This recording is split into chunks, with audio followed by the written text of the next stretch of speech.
हो. बरं, काय म्हणताय आपल्या जनतेचा कौल हिंगोली विधानसभेमध्ये कोण येईल निवडून? तसं काही सांगू शकणार नाहीत. आता आमच्या दाटेगावतर्फे जवळपास 99% मताची अंमलबजावणी झालेली आहे. बरं, किती पर्सेंट आतापर्यंत वोट झाले? किती पर्सेंट पर्यंत आतापर्यंत वोटिंग झालं आपल्या गावात? आतापर्यंत 70-75% वोटिंग झालेलं आहे. 70% वोटिंग आपल्या दाटेगावमधून झालेलं आहे. आपल्याला काय वाटतं कोण येईल निवडून आपल्या हिंगोली विधानसभेतून? तसं काही सांगता येत नाही. अजूनही जनतेच्या मनामध्ये काय आहे, अजूनही ते स्पष्ट सांगता येणार नाही. यांचं म्हणणं हे स्पष्ट सांगता येणार नाही. काय म्हणतं आजचं मतदान?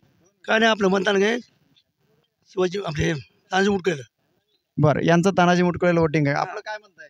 कोण येईल निवडून आपल्या विधानसभेमध्ये? आम्हाला तर वाटतंय आमची रुपालीताई 100% असं तिचा विजय आहे. बरं, नवयुवकांसाठी तुम्ही वोटिंग केलंय का? काय तुम्हाला काय वाटतं? यांनी तर सांगितलं तानाजी, त्यांनी सांगितलं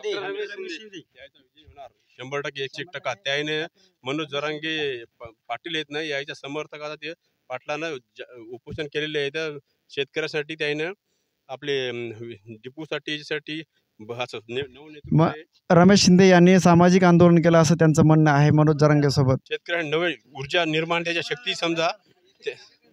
बरं, काय म्हणता आपण बोला. जे तानाचं मुटकं येतं त्यानं आमच्या मंदिरासाठी 20 लाख रुपये दिले आहेत आणि आमचा रोड हे आहे, ते त्यांचं काम आपल्याला पटलं. बरं, यांना तानाजी मुटकुळेचं काम पडलेलं आहे. आहे की तानाजी मुटकळ्यानं गावासाठी मंदिर दिले. आम्ही 5,000 रुपये गावाची पट्टी करून आम्ही मंदिर बांधलेलं आहे. त्यांनी नुसतं सभा मंडप बांधलं. त्यानं कोणाला विचारलं नाही तानाजी मुटकळ्यानं कोणाला पैसे दिलेत म्हणून. तानाजी मुटकळ्यानं कोणाला विचार नाही, कोणाला पैसे दिले आम्हाला माहित नाही.